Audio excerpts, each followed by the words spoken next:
Everybody, this is Rick Mantei, and my little talk today is on the Doolittle Raiders. Now, for those of you that are uninformed, today is the 19th of April. The raid took place on the 18th of April, 1942, and the United States has just been attacked from Pearl Harbor.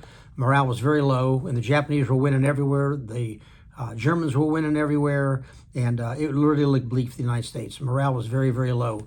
So they concocted this plan to go and attack Japan. Well, how do you do it? It's a long way from everything, and you're talking 80 plus years ago, and we didn't have the kind of range on airplanes. And so how do you attack them? And plus, they were defended. You know, you had submarine patrols out there. How do you do it? Do you take off out of Midway Island, maybe, and attack Japan? Do you attack them from China? So they looked at all the different options, all the different ways, and they came up with the best way would be to send a carrier task force over there and to get them within about 500 or 600 miles and launch them. Well, as it turns out, a Japanese trawler was there, and so they had to take off earlier than they thought, and they knew taking off they wouldn't have the range to make it to China for their bases. Now, this raid was led by Jimmy Doolittle. They had 16 B-25s, 5 men on each one, so 80 total guys on the airplane, all 16 airplanes, and they launched the raid, highly successful. They didn't do much military damage, but it did help shorten the end of the war because the Japanese were stunned by this, and so they wound up pulling thousands and thousands of troops and planes and ships to defend the homeland and make sure that didn't happen again. Therefore, that gave us a better chance in the South Pacific to win the islands and island hop our way up to Japan to eventually have the atomic bomb and win the war. I have got a lot of personal relations with this group of guys because in 2009 they came to Columbia and had a reunion. Now, why? Well, because when they first started, they came to Columbia and they actually did their training here.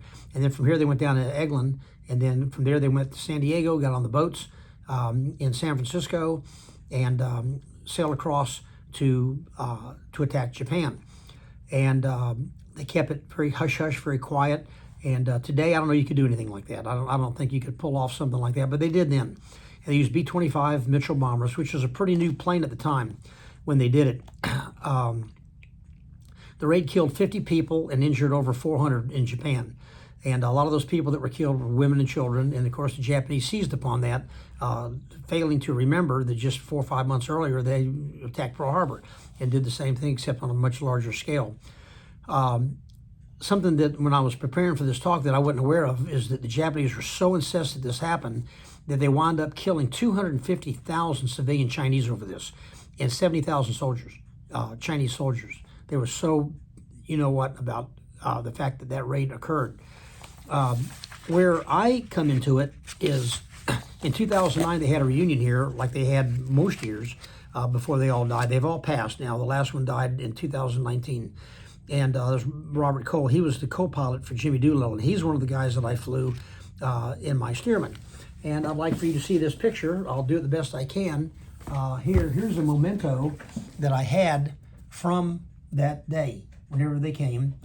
You can see me and my nephew DJ there, and then you can see the guys themselves that we flew. There were 7 alive at the time, and we flew 3 of them. And you can tell them they're the old guys there with the hats on. And there's my wife and my little girl. At the time, she was 3. And we had the occasion to fly those guys. Now, there were 7 alive at the time. 7 were alive at the time. And I got the privilege of flying 3 of them. And I can tell you, these guys, Cole was, I believe, either 93 or 94 at the time. And the other guys were in their late 80s. I flew 3 of them. And those guys could fly an airplane like nobody you can imagine. They were at that age, and yet they hadn't lost a thing. They could fly so well.